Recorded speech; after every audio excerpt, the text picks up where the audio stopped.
Welcome. This is a slightly different edition of my podcast. Today, we're going to conduct an interview. We have the pleasure to have with us Georgi. Welcome, Georgi. Thank you. I think it will be important for people used to listen to music at this time of the day in this place. And not everyone might know you, so I think we should start by a brief introduction of who you are. And I think you might be better than me at this. Yeah, okay, sure, why not? So my name is Georgi Vachnadze. I started my philosophical education by delving into the works of Wittgenstein in the analytic tradition. Some people would argue it is not. Wittgenstein is a continental thinker. I don't disagree with them, but my sort of liberal arts education sort of pushed me into the direction that at first was generally, we could say, was generally analytical philosophy. That was at New Mexico State, and then I got my master's degree in, so to speak, properly continental direction. I focused on the genealogy of Foucauldian genealogy of combat sports, and I was really interested in the biopolitics of boxing. So that's what I wrote my master's thesis on.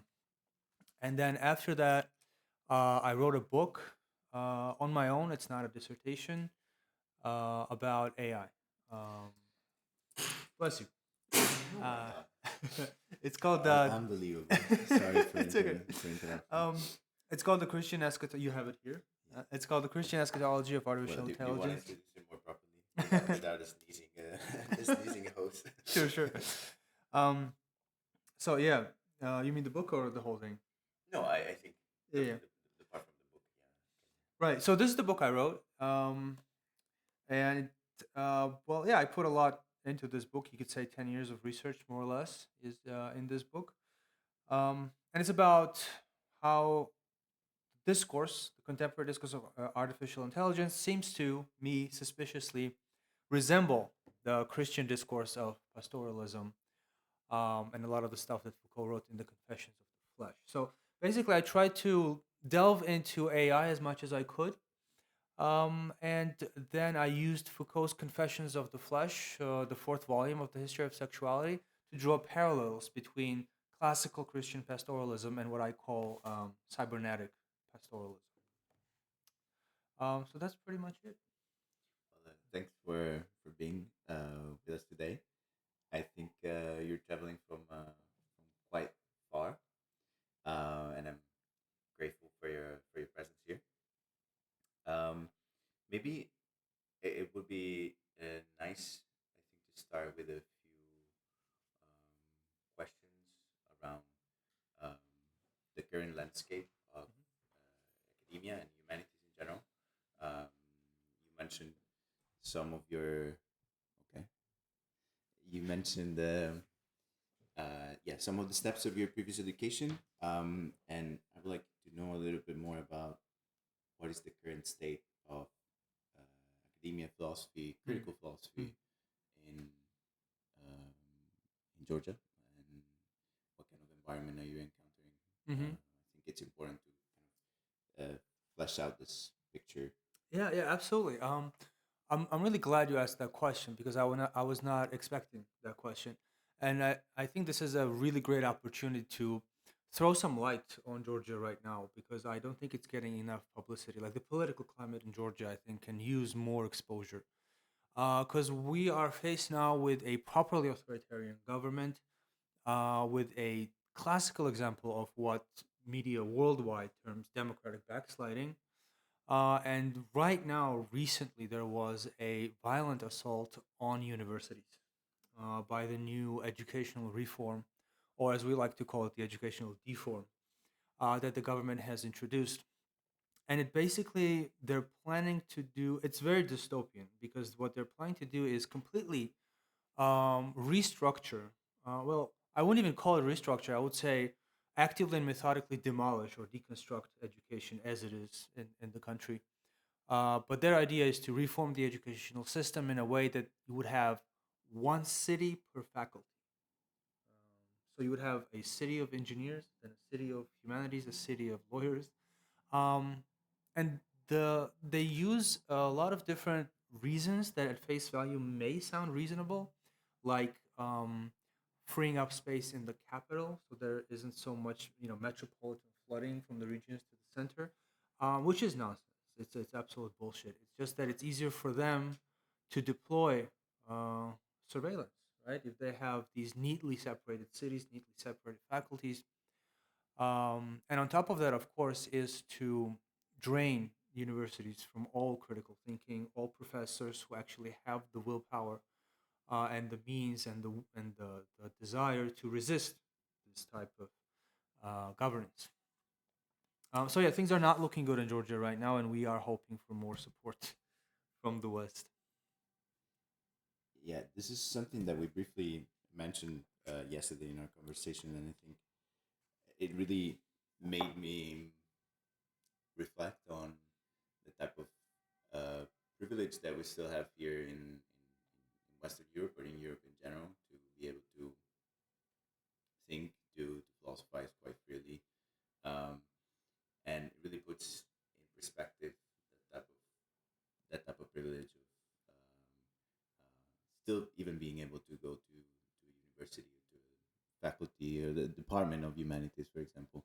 That is something that quite jarringly or quite absurdly seems to not be the norm Mhm. in other places and Mhm. in other areas. And I think, um, yeah, thanks for sharing this. I think, as I was telling you yesterday too, I wasn't familiar as much with this current status of or that the situation at Ghana.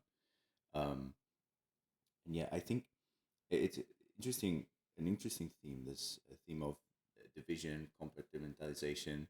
Um, I wonder, in your opinion, if if you describe kind of like the political dynamic or the ideological dynamic behind it. Um, I wonder if this is a general trend also happening in philosophy within the discipline of compartmentalization of kind of dividing the big picture into smaller and smaller parts, and if that is also leading to a form of inability to produce alternatives or grammars of resistance, and Mhm. to borrow some terms. I wonder, yeah, if this is a more general trend that you also see within the field Mhm. of philosophy.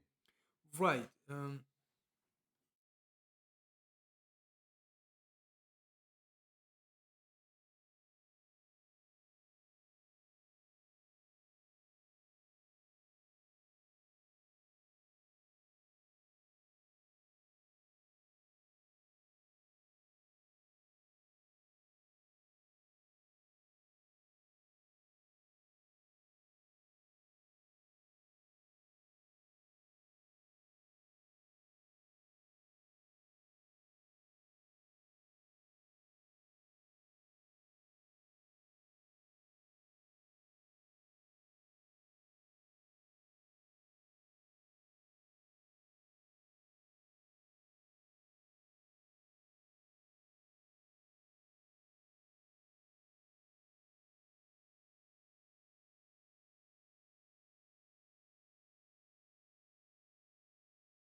How is also in general like the volume there? Is it like too much, too loud?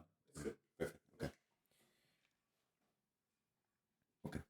Okay. You also described you described this ideological political logic of compartmentalization of division, and I'm wondering if this is also a trend that, in your opinion, is happening within philosophy.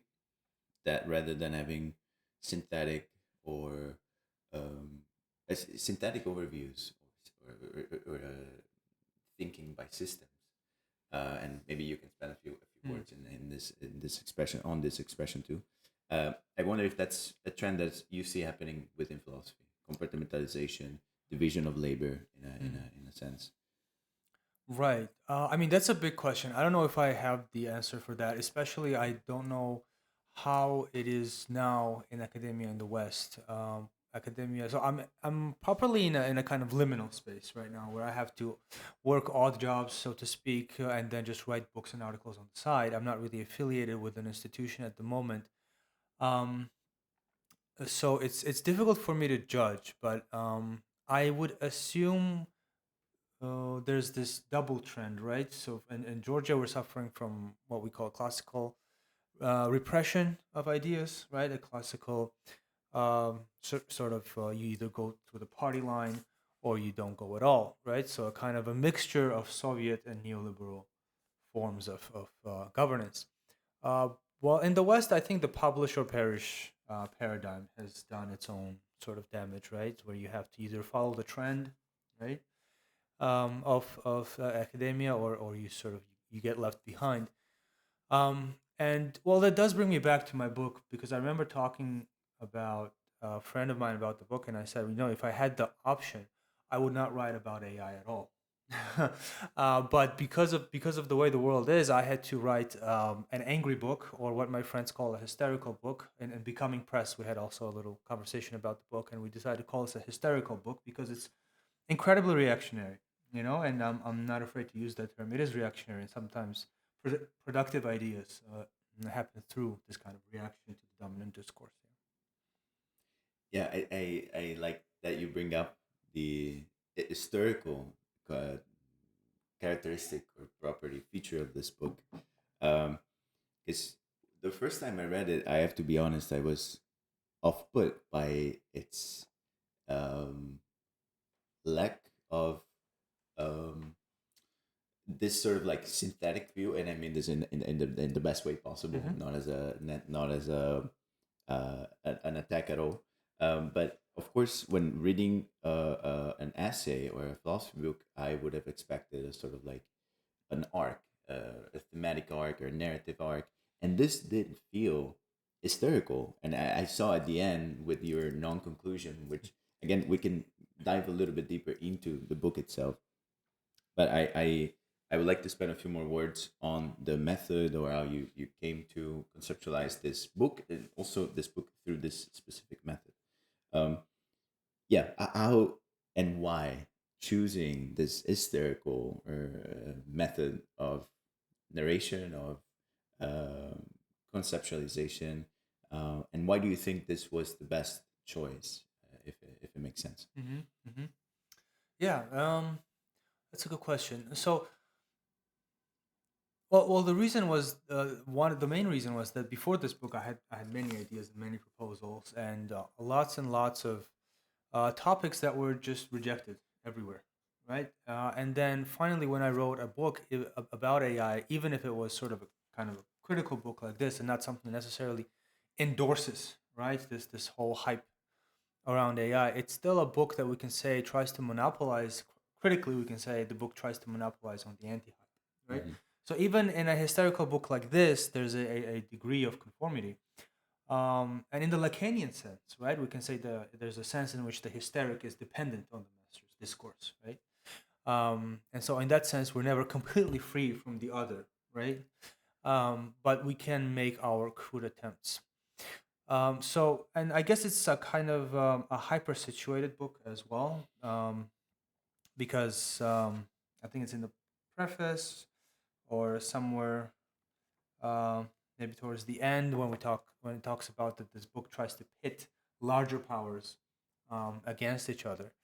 Um, so yeah, it's really like it is a desperate attempt to find oneself within the symbolic structure and to place oneself uh, within a kind of network of power struggles, right? So I would say one of the reasons the book is shaped or structured or not structured in a certain way is because it specifically stands for the attempt to even locate oneself within the battle. I hope that answers the Yeah, this is it's an interesting um, experiment for me to and I feel like it was an interesting experiment in writing for sure, but also in reading it I did get that feeling that you were trying to situate yourself within this huge not only historical and ideological dynamics but theoretical elements, theoretical bubbles, let's say, that might not necessarily talk together very well, or might not question. necessarily share the same concepts, the same language, the same logic. And I did find this an interesting attempt to locate or to kind of place yourself within the network, this conceptual network, within this kind of already established nodes of this conceptual network. Um, can you maybe spend some words talking about you described this desperate process of location of self location. How did you get to write a book like this? You mentioned a long research history, a long research time. Um, Also, in our previous conversations, we talked about a few kind of like key encounters or key people.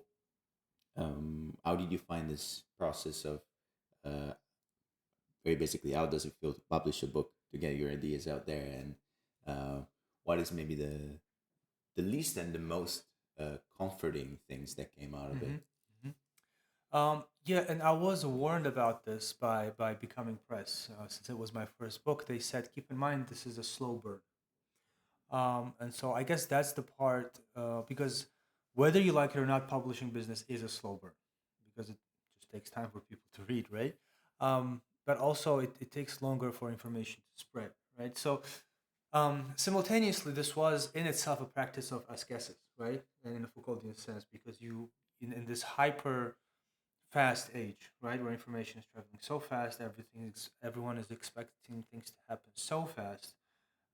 Just writing a book and then waiting for this book to have some sort of traction, some sort of acquire some sort of popularity. This in itself forces you to slow down, and I think that's a very healthy practice today to just really slow down and not expect things to happen really, really fast, right? So that part of publishing and writing a book is quite frustrating, but also something that seems to be necessary if we really want to cultivate resistance in a truly methodical manner. Yeah. So to sort of to train ourselves in the sense of training a revolutionary subjectivity or a subjectivity that resists passively. Right. It's so in itself, writing the book was a technology of the self, what Foucault calls the technology of the self. And the most satisfying thing, I think, was the process of writing itself, because the process of writing was very fast. It was very fast, and it also felt to finally be able to say things that you don't get the opportunity to say, for many reasons, right? Because for some people it might be taboo, it might be concerning political subjects that make them uncomfortable. They might not be able to talk about that at work, right? If you have a corporate job Mhm. today and you are critical of AI, you're probably not going to have a corporate job for very long, Mhm. right?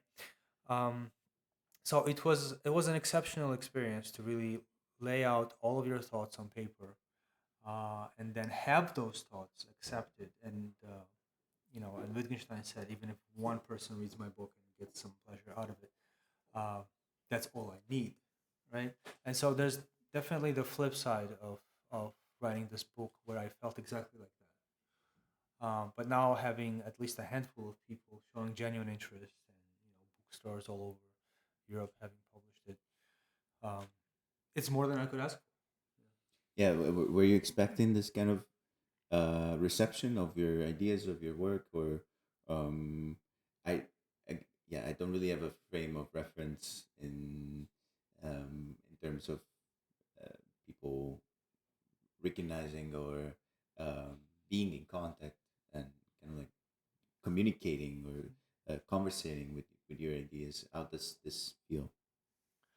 Well, it's kind of an extra. It's kind of an added pleasure, or we can say it's an extra. Um, you get extra stimulation from having your work recognized when you come from a post-Soviet space, and the recognition comes from the West. So there, whether I like it or not, there's an added sort of appreciation of it because um, it's difficult enough to find a space for critical thinking, critical ideas in Georgia. Um, but to have those ideas recognized abroad really adds more to this experience. Yeah, but I mean, there's always an ambivalence, of course, because as Foucault said, everything is dangerous, and the most dangerous thing is getting recognition and receiving these.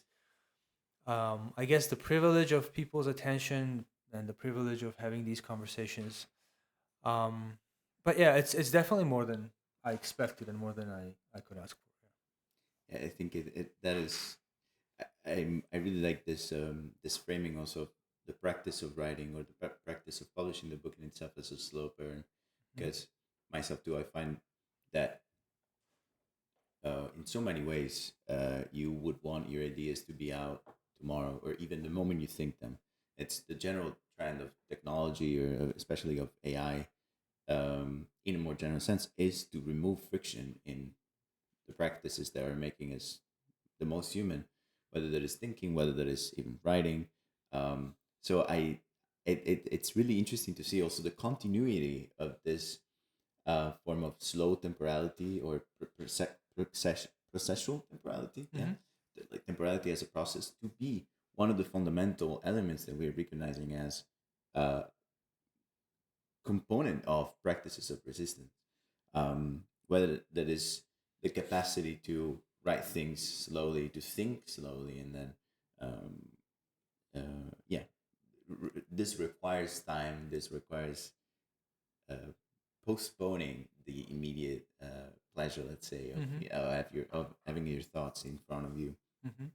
So I think this is a yeah. There's a sort of I see a added dimension of performativity, not in the kind of the bad way of in the Mhm. best sense of the word, but the book is also performing its own call for Mhm.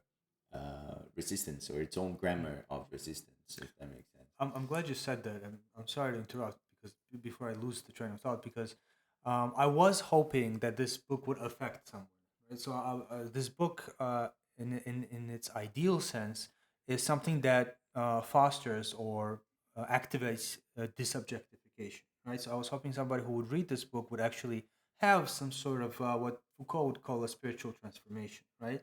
And spiritual doesn't necessarily mean here anything religious or outer worldly. It's just that you begin to think and act in different ways from before. That's the sort of the ancient Greek conception of spirituality. It's not about God or transcendence or anything like that. It's just something that affects you in your everyday life so that you act differently, right? And so a lot of my book relies on that notion of spirituality because it is contrasted to the classical notion of knowledge.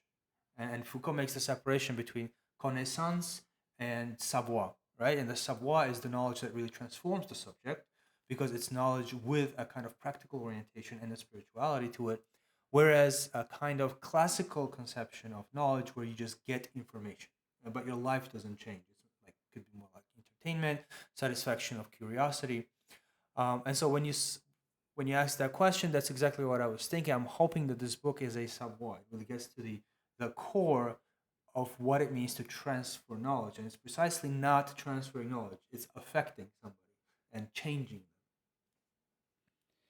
them. I now want to go back quickly to this tension or this uh, dialectic that you came through your words in between what you described as the Soviet bloc and the West, or Western institution, Western Europe.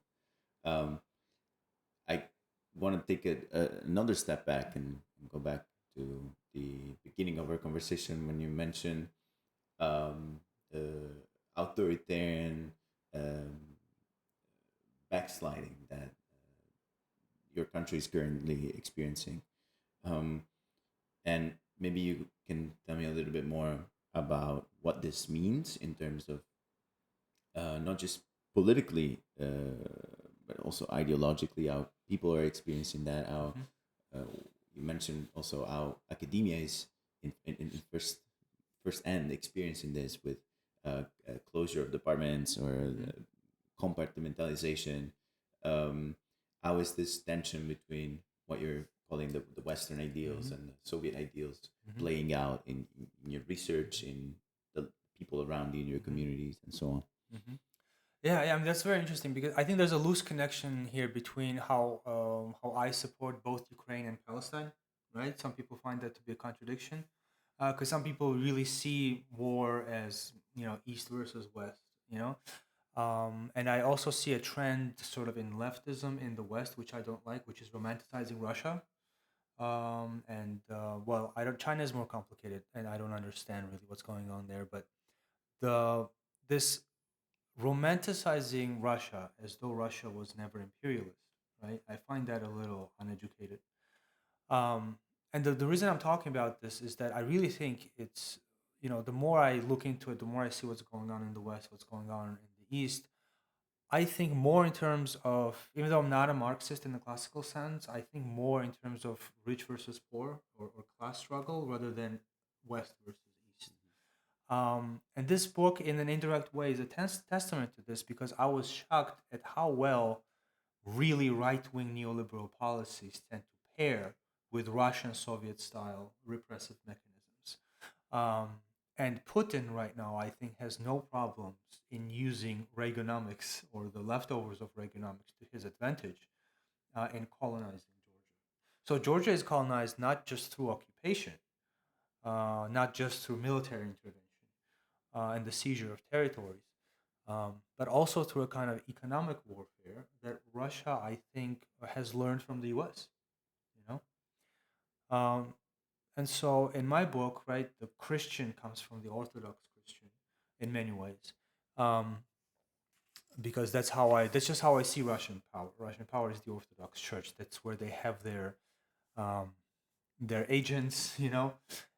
So Russia has used the church, the Orthodox Church in Georgia, in the same way as the U.S. has used the market system, or maybe back in the days, European countries used the market system to colonize the world.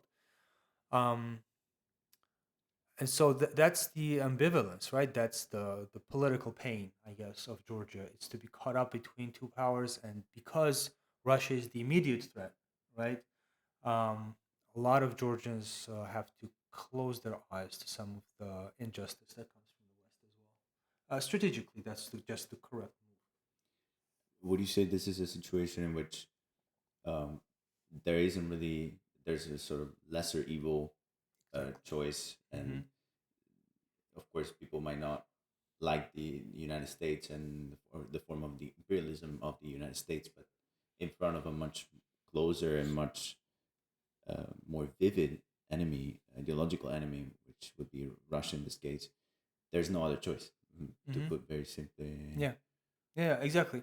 Um, and but this book tries to really reach the core of that internal contradiction um, by criticizing both powers. But in my everyday life, right, in the protest, uh, in my job, even, right, I can't really perform the attitude that this book has. It's difficult for me to really perform the attitude of this book, so I had to express it through a book. yeah, it is of course a big task to maintain that same um, coherence, I would say. Um, one thing is to this opens an interesting question before I babble too much. I yesterday we briefly in our first conversation we briefly talked about spineless philosophers. We talked about the role, I guess, of our some of our idols being Foucault, Deleuze, or this generation of weird and punk French philosophers. Um, we talked about how intellectuals or public figures nowadays don't seem to be involved in the same way they were involved 60 years ago in student movement, in um, kind of uprooting the fundamentals of uh, power systems. I wonder what is your ideal conception or what is your ideal intellectual. What do they do in their day to day life? How do they interact with the social and political realities? How do they participate? Do they in the political life? Do they live as activists? Do they live as politicians? Do they live as consultants? This is something that I personally can only speculate on. I get involved in politics where I can and how I can, but it's really much not the only way, and I don't even think it's the best way to do it. So I wonder what you, Mm. and this is again, you could feel free Hmm. to purely speculate on Yeah, this. yeah. I guess I want to start with a kind of a cheap remark where I won't use the language of ideal. Um, to not have like a platonic ideal that we must Mm. approximate, because I think that might limit our options. But nonetheless, I think that would be a kind of intellectual of multiplicities, somebody who is ready to be outside of academia if it is so needed, right? Um, so I don't have to think too much about this question because my ideal of an intellectual is the Foucauldian paresia, the intellectual who practices truthful speech. And it's also another term for this is the specific intellectual. And Foucault actually has a very interesting notion of the specific intellectual. It is somebody who is within their own specialized field. I would imagine for Foucault, it would ideally be somebody, interestingly, in the natural sciences because of the biopolitical dimension of it all, because of the closeness of the natural sciences to the military industrial complex, because that's where the power grid is the tightest, so to speak, right? That's where the most difficult decisions, one of the most difficult decisions, are being made, and decisions that affect us the most, right? The COVID epidemic being, I think, a good example of that. So the specific intellectual is somebody who works within their specific field, but also is politically critical of the field that they work in, and they are not afraid to stand down or leave their post if it is so needed. I This is an interesting framing. I would like to know some more about what you think. Again, let's abandon the language of the ideal. Mhm. That's a really that's a really good point. Um, I'm wondering myself now. In front of me, there's the choice, not so much the opportunity, and the choice to maybe continue to pursue some career in academia. But being within it for a few years now, I'm seeing quite some fatal limitations, let's say. And a discourse or a debate that is happening, especially here in the Netherlands, but I think more generally, philosophy is questioning itself on its public role, on its role within the social, political, economical nexus. Um, Within this matrix, I think philosophers we're trying to figure out what to do, very basically, because it seems to be clear that um, just theory is not enough in this current moment. Um, Words might not be enough anymore. Um, and I think it's also I've seen that it's quite easy for us philosophers or for philosophers in general to just remain within our circles, talk with ourselves within ourselves, and that's it. Um, so before it remains or it turns into a even stronger circle jerk, um, what do you think should institutions do, especially philosophical institutions, um, to be more in touch, to be more in contact with this nexus, political, social, economical nexus. Um, is academia in a way, traditional academia, Western style academia, doomed to being irrelevant, to be worthless eventually? Should we embrace new models of institutions? Should we change them from within? Um, yeah, what do you think of this? Oh yeah, that's that's a big question. I really don't know, to be quite honest. I really don't know because, um, like I said, I'm not currently affiliated with any institutions. But what I do see in applications and research applications and when they are looking for researchers, well, what I often see is very rigid, very trendy, very repeatable questions. So it's almost like research topics are SEO optimized, like Mm-hmm. search engine Yeah, keyword yeah. optimized, which I think is a sign that something's off, that something's wrong. Um, I mean, usually my rule of thumb of how I know that a certain research project is not interesting to me is if I see too many of typical philosophical words. Like if I see ontology or epistemology and it's just those words repeated. You find this most often, I think, in higher tier universities, like in Ivy League universities. You never find something interesting, like a specific topic, like an applied topic, like um, yeah, it's always like the ontology of this or the epistemology in Plato's Republic, and so when the research question itself is framed in a way that's very cliche, right? And cliche is a word that I'm working with a lot because I'm also working on Deleuze right now, Mm-hmm. and how he has invented a bunch of concepts for painting. Um, and I think research like that, I think the Deleuzian style of research where you make up a lot of words, you make up a lot of terms, you see real novelty in the discourse. I think that would be the right step, I think, because that gets political with time. You think you're just making an assemblage, right? Like my book here, or bricolage. Um, but there's a reason why that kind of research is rare and is being suppressed because there is this fear of novelty of something erupting. So it does seem that this is sort of my personal take on it, is that to give space to this type of research, to allow for this type of research to exist, to flourish, um,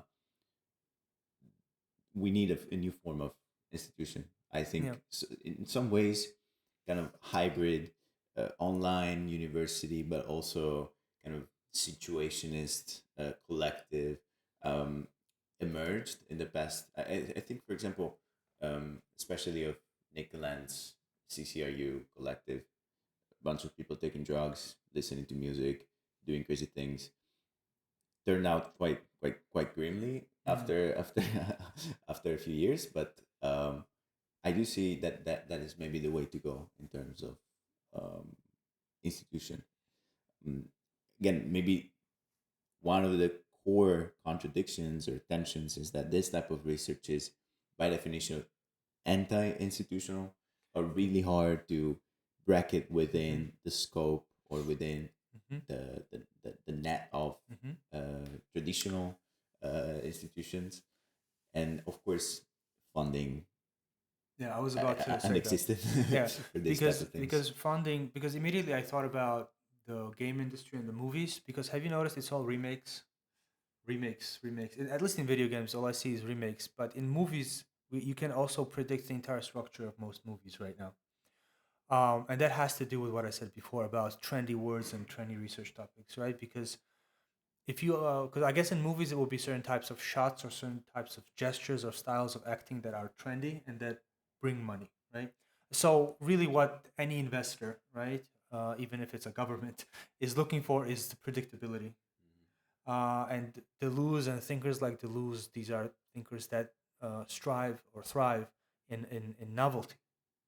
So it's really difficult to reconcile profit with true novelty and creativity because profit wants a model that fits into a cost benefit analysis, and that has to do with predictability. This is a very interesting theme that you bring up, because my current research interest is specifically on this, on how artificial intelligence, or more generally cybernetics, uh, excludes the possibility of true novelty in the Bergsonian or Deleuzian, or I borrow concepts from a lot of different Mm-hmm. places, from Stiegler, from um, German media theory with like Eigenseit, for example, time of machines, and so on. It, it does feel like cybernetics takes that absolute novelty away from us. Mm-hmm. Yesterday, it didn't, maybe we can take a step back. Yesterday, we were mentioning how capital, especially the capital of like left de- Democrats, Democratic Party, United States, likes and thrives with this appearance of political stability, with Mm. this, which I think a better word to call it is, as you said now very well, predictability. Yes. Things are perfectly predictable, and therefore we can imbue them within a system of Mm-hmm. equations, a system of predictions that Mm-hmm. work very well. Um, But yeah, but the thing with the latest technology, and I think precisely why it supports the agenda that you described, is because it can imitate creativity. So AI is very good at imitating creativity, and I think that's the Baudrillardian. Uh, I think we can view it as through a Baudrillardian lens, right? Because it's such a good simulation of real discourse. It's such a good simulation of real creativity. Because I think it really fits into that liberal idea where you pretend you're helping, where you're pretending you're creating novelty, but really you're just enabling more constraining structures to legitimate themselves, right? It could be a leaf, but sometimes people say centrists enable fascism, right? mhm. So I think there's some parallel here between how AI can fake creativity, can fake ruptures even, and how it supports the liberal delusion that we don't have to get uncomfortable to make a change. This is a super super interesting point. Specifically, one of the elements that I really want to focus on the research is the sense of novelty that comes from combinatorial uh, mm, rearrangements, let's Mm-hmm. say. So the idea that, I don't know, super famous is the case of move 37 in AlphaGo match against No, world the champion of, chess, yeah. yeah. And these examples, these ideas are, oh, machines can be creative, machines are creative, but that again is a case of combinatorial novelty within a defined space of possibilities. We just pick one of them, and that's very very different from what we've been Mm-hmm. describing kind of negatively so far, this sense of absolute openness of future, absolute openness Mm-hmm. of research, absolute novelty that is not inherently, it's not combinatorial. Even Mm-hmm. if we could know, again, and okay, let's not try to collapse this into epistemical argument, but Yeah. I do love the mention of this Mm-hmm. liberal comfort. Mm-hmm. No, that reminds me of a small argument I had with a philosopher of science because he was insisting on the fact. And I was at a disadvantage, of course, because I was just a graduate student who, like, the closest I've ever come to biology or studying evolution is through Kangelhem, Foucault's teacher, who was a philosopher of science and a biologist. Um, but his this guy's the philosopher of science that I'm talking about. His conception of novelty in evolution was so boring to me, you know, and so many continental philosophers, like Bergson, you mentioned, have conceptualized of nature in such interesting and no less scientific ways that I was really I couldn't restrain myself, because he said, oh, mutation is like shuffling a deck of cards, and then some card appears, or this trait is selected, or that other trait is refused, and well, and I'm thinking, well, yes, but that's only if you have severely limited the amount of species that you're studying, and you assume no new species are going to get created. Well, and considering the state of the Anthropocene, right? Well, no new species are probably are. Maybe that's true. No species will be created. Maybe no new species will be created, but that's our fault. That's not how nature was. Maybe that was not nature's intention. But anyway, my point was, it's not mutations are not like shuffling of deck of cards because that's precisely this idea of a predetermined. You have a set, right? You have a set of things, and then a certain set is being picked out of the set, which is how statistical systems work, right? But real evolution, or at least the evolution before the Anthropocene, right? It would have been like you're shuffling a deck of cards, and a cherry or a mango falls out of the deck of cards, right? Something completely unrelated and irreducible to the squares of the cards will come out of it suddenly, right? And I think that's closer to the idea of mutation because mutation is not chaos in the mathematical sense; it's randomness. Right? And you know that what the reason I said it relates to how AI works, right? Because of the level of complexity, it seems like real novelty, and it might be real novelty, but there's also this whole different domain of novelty that is being overlaid or hidden or considered unscientific. I think the one of the point that you're touching on in terms of picking up a set or a subset within a bigger set is enabled by discretization, by the mathematical operation of dividing continuous Hmm. phenomena or elements Yeah. into parts that can be Hmm. assimilated to be part Right. of the same set. Hmm. Um, and that's yeah, how statistics works more generally, more abstractly, let's say. Um, but that through that the specific that move allows us to then pick up a subset of mangoes represented in a card from the set of card and not the actual mango coming out of the that would be the what you described Yeah. so far Yeah. as Yeah. mutation or true novelty, let's say. I do want to I think this ties quite nicely into one of the four big categories that you touch upon or you talk about in the book. Now I really want to go jump straight into it Hmm. and Yeah. kind of elaborate a bit also on its theoretical premises, on the various theoretical moves that you take throughout the book.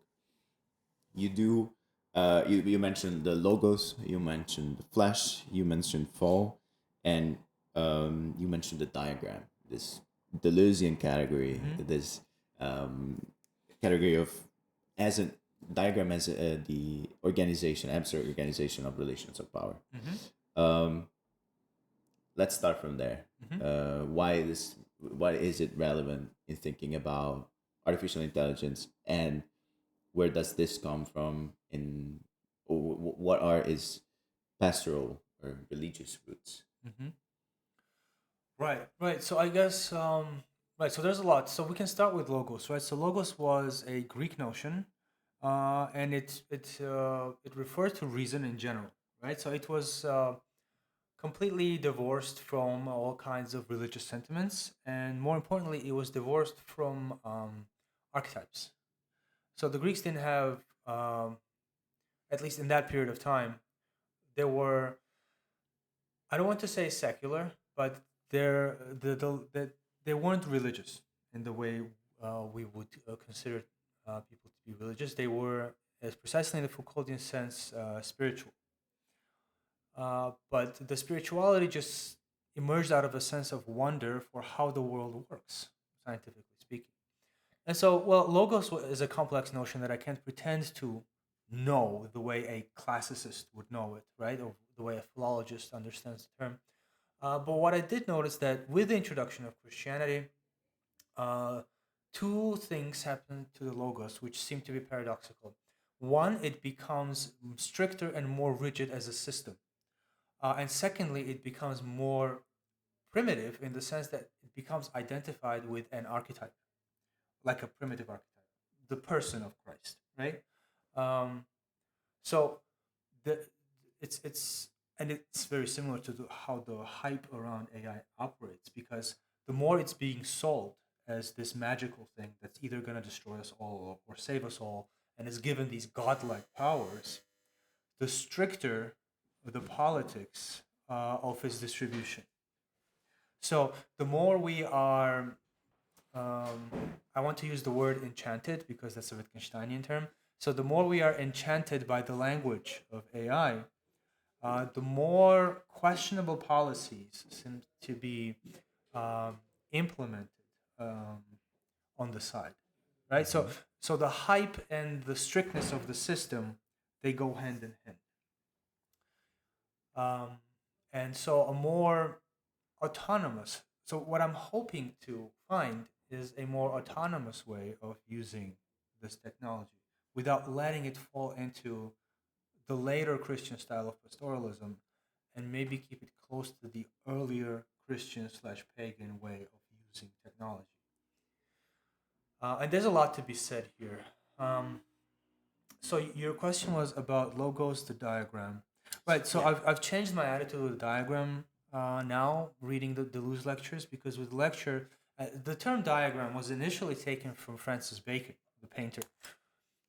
He came up with this term in his writings, and in his interviews, he talks about how he uses the diagram to actually do the opposite of what you would what you would logically consider a diagram to be, is like a system or a matrix. And that's how I understood it when I was writing the eschatology. But diagram is much more complex than that. And Deleuze says that painters use the diagram to actually introduce an element of novelty and chaos or catastrophe um, without destroying the painting as a whole. So the diagram really acts as a distortion or a way of creating a desert on the canvas to get rid of the cliches by introducing chaos or something unexpected. Um, and he brings the example of a mouth, right? You might be painting a portrait academically, very correctly according to strict proportion, but you realize, oh, what I've painted it shows great skill, but it's a cliche. There's nothing interesting about it. And so you take the mouth and you stretch it across the whole face, and it creates this weird image or a horrific image, and that's the diagram, right? But the diagram has the other aspect, which Deleuze actually calls digital, because it has to do with coding, right? So the diagram is two-sided in reality. On the one side, it introduces an element of chaos, and then it distributes this chaos. It manages this chaos in a way that it doesn't destroy the whole painting. So there's some order that remains to the painting. Um, but every painter has their own diagram. So some painters' diagrams are completely coded or over-coded. If we think of abstract painters like Mondrian, right, or Malevich, or Kandinsky, I think as well. And then there's other painters where the diagram in its chaotic element predominates, like Van Gogh or Rembrandt or Cezanne. And the point is that the Christian diagram tries to annihilate this element of chaos completely and create a perfect spectral subject.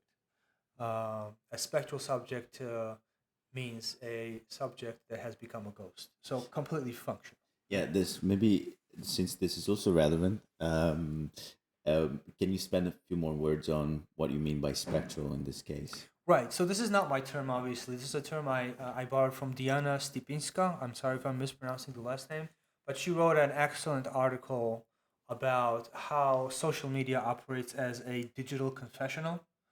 Um, and I found that article beautiful. I dedicated a whole segment to that article Yeah, in the it's book. a yeah. There's quite a lengthy segment, yeah, in the book. Yes, because I felt like that article was my book written as an article and applied to a specific domain.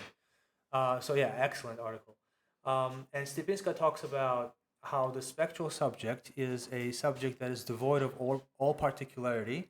So really, it's a cybernetic subject that is at the same time a Christian subject, a late Christian subject that follows social media with a strictness that is almost or actually monastic, right? And so they become spectral in the sense that they become functional, right?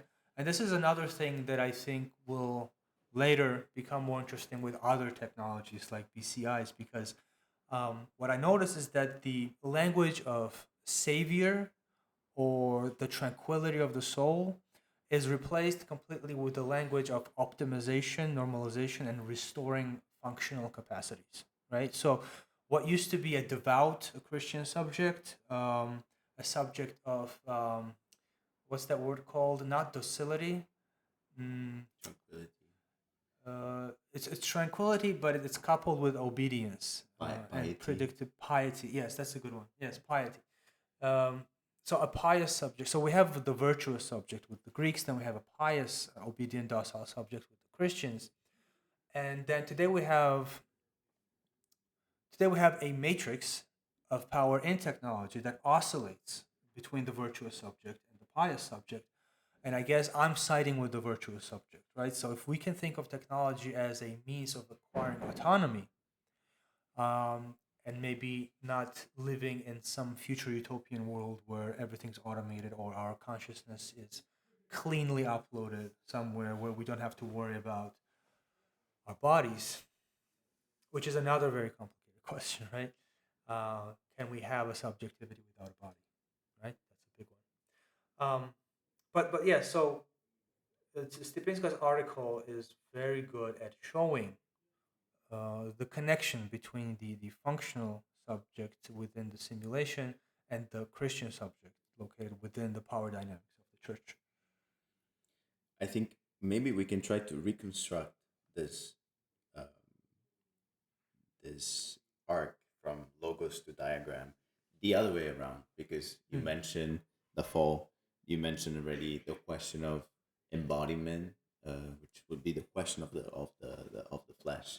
Can be can we spend some more time on the this trope, Mhm. or this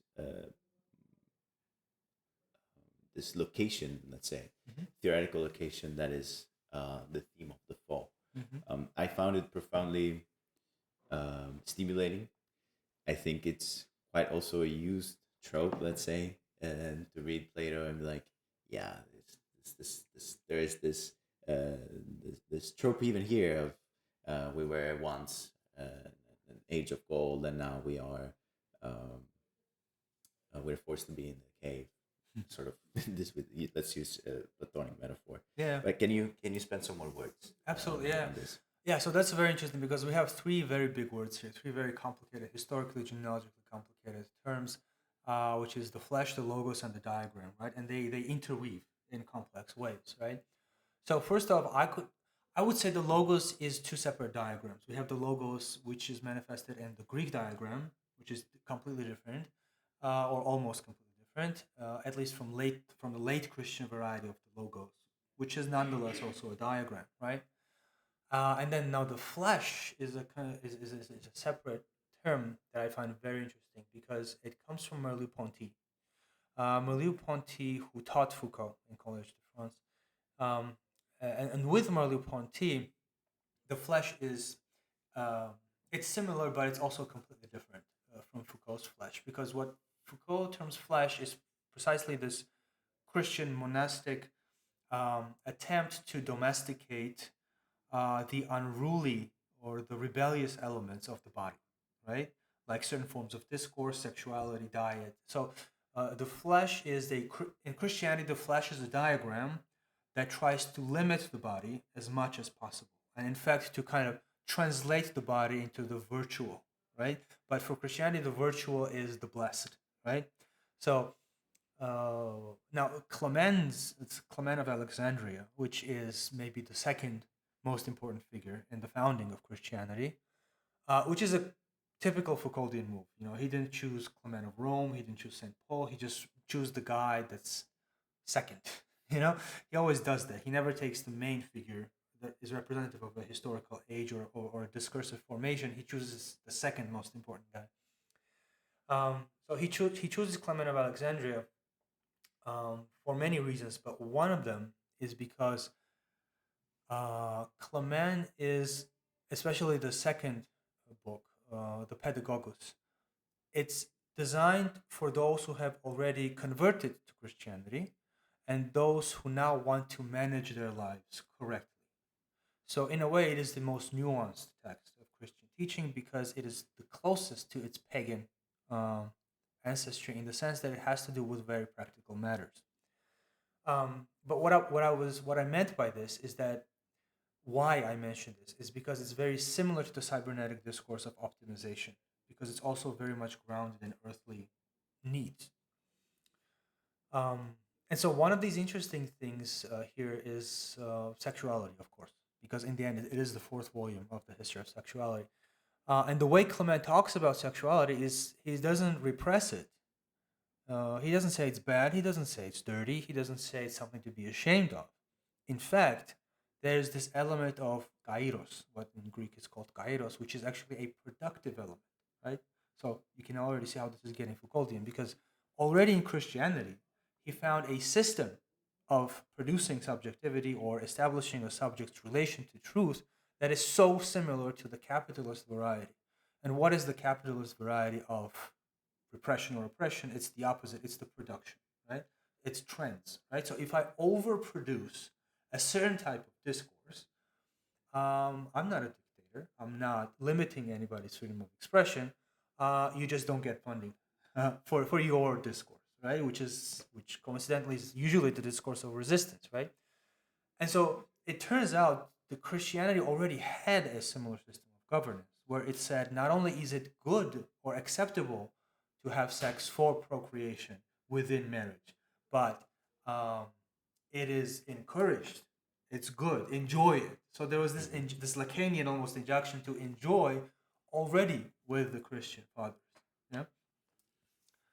Um, I want to tie this back to the question, but I Yes, forgot the question. but it's fine. I like where this is going. I think it's more of a complete overview. Um, yeah, let's go to the fall then. How does this um the flesh as the side Oh, of the flesh. Yes, that's what we're as the talking side about. of discipline, as the side of management of Hmm. in this Foucauldian sense of drive, uh how does it tie in with the discourse on the fall, or the Hmm. discourse of the original sins in the Hmm. Christian uh dimension of it? Hmm. Yes, yes, very good, very good. Yeah. So, but I do want to tie it in with what I said before, because the question was about flesh. At least one of the questions was flesh Mm. and the relation between flesh diagram and logos. And so, what Christianity wanted to do, it wanted to make flesh disappear. Um, but it did that by producing the blessed flesh, right? So the body of the Christ. So you get rid of the bad flesh or the pagan flesh, and you replace it with Christ's flesh through these specific practices, right? Like practicing marital fidelity, for instance, right? But the interesting thing is that there is an active production of blessed flesh, right? And so this idea of producing blessed flesh is very much like the body of a consumer, the biopolitics of being healthy, watching your diet, ingesting these types of consumer products, not less, but different kinds of products, to feel like you are doing something that's good for the environment, right? But really, the problem is the economy, right? So if you are following the extractivist logic of capital, it doesn't really matter what you're consuming. If you're being sympathetic to the world and the environment, it's about how much you're consuming, right? But the point is that this overproduction of something that's accepted is a power strategy, and it has existed since Christianity, and it still exists today. So the injunction to exercise, take care of yourself, the whole biopolitics, the medicalized gaze, and so forth. You can see traces of pastoralism in all of I want to um maybe in our last few minutes, or in the last few minutes of this conversation, um I want to go and jump to this to the eschatological structure, because you, the title of the book is Christian Eschatology of Artificial Intelligence, which I found to be quite off off-putting, it. because I was expecting a different thing. I'm Mhm. very happy with what I found, but I Mhm. was expecting a different thing. If I can be honest. Mhm. Um, I want to push in two specific spots. One is kind of the source of this claim of analogy between technologies of the self, in terms of, yeah, technologies or artificial intelligence, Mhm. and technologies of the self in terms of um, pastoral technologies. Um, while, for example, a lot of the discourse, especially in, I would say, in the past 10 years, has moved towards social history of artificial intelligence. Um, for example, seeing the, genealogically speaking, the ties of early cybernetics research to the war effort, Second World War effort. to see how, in general, computation and computer science comes out of that milieu, social milieu, political environment, of how much military funding directed research on cybernetics towards what it is today. Um, where does the analogy claim come from when you tie the pastoral technologies of the self with the artificial intelligence technologies of the self?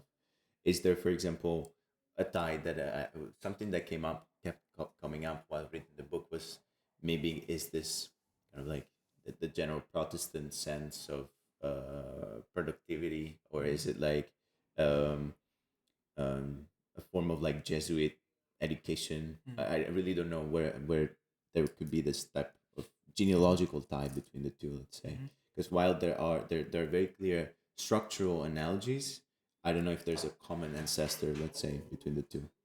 Right. Yeah, yeah. And I do mention this in my preface. I'm not that much interested in real historical continuity, Okay, as I which is am a very in. Deleuzian move, if I may. Yeah, Let's yeah, say, yeah. yeah. um, I'm more interested. I'm interested either in making loose analogies and comparisons and sort of hinting at a danger, than classical historical continuity. But I'm also interested in what Foucault does much better than me, which I was hoping to do in my book, but I don't. I can't claim that I have achieved that. Is a kind of hyper continuity, because Foucault is amazing at what he does, not because he is selective about history, or he just makes things up that happen to be strategically useful, which would be like a superficial postmodernism, right? Like, I don't care if it's true or not, as long as it works, which is fine. You can have that tactic, but what Foucault does is much more meticulous, because he had a classical academic training. Is he works more than the average historian, not less than the average historian, and that's why he almost deconstructs. Well, he deconstructs the notion of causation to a point where he almost does like a quantum mechanics of history. Like, he goes down to the level of the archive and then finds multiple ways of reconstructing the same document, as opposed to finding one linear progression. Right. So, um, and there's a lot more that he does. He also attempts to imitate the discursive style of the epoch that he's writing about, instead of using a continuous type of language for every epistemic formation. At least in the order of things, that's what he does. So my attempt was more to draw analogies between the two. Now, as far as the term eschatology, I think it's just really good at exposing and capturing forms of what we think are secular forms of legitimation, if that makes sense. Yeah. So it seems like every institution has its own eschatology, but it disguises its eschatological mythical nature um, by relying on scientific or pseudoscientific discourse, right? Because today's eschatology is the eschatology of rationality, right? But the fact that rationality itself is problematic as a term, and may not even be the most ethical direction or way of doing things or legitimating things, is also quite important. It's interesting that you mentioned this. I exactly. Um, I was thinking exactly of Derrida's um, um, um, thinking about eschatology's fundamental components of politics. So any political system, social system, as within Mm-hmm. itself a form of eschatology. And I think that the term in general is very fitting. I feel we already talked about it, but there's a really strong nexus between cybernetics, eschatology, Mm-hmm. technology of the self. There's Right, this, exactly. I was just about to say that, because because I mean, it's more or less known that politicians use eschatological discourse, and then or soteriological discourse, and that's cheap. That's easy to see. But I think the Foucault's brilliance, the brilliance of biopolitics, is to see that there's these inevitable eschatological or other, unconscious theological elements in what we think is science, or what is science, properly speaking. in 1 minute, tell me about your next book. Right. Yeah. Thank you. So my next book is a Deleuzian history of painting, specifically, not art in general. And it was inspired by a review I wrote for Phenomenological Reviews on the recent lectures that were just translated in 2025. Deleuze's lectures on painting. And I got really interested in that book, and my review came out 20 pages long, and so I had to shorten that review. But obviously, I had a tendency to keep writing about it, and so I thought, well, why not take Deleuzian concepts and write a more thorough history of painting? So instead of doing what Deleuze did in his lectures, where he tries to extract the concepts from several painters, I thought, well, why not take these ready-made concepts and apply it to the history of painting, and see what comes out of it. So you're using Deleuze to do Deleuze better than Deleuze, basically. I mean, that's what Deleuze would want, Yeah, but that's I doubt it's going to be better than Deleuze. well. Thank you, Georgi, for being with us today. Thank you for having me. It was a pleasure, and see you next time.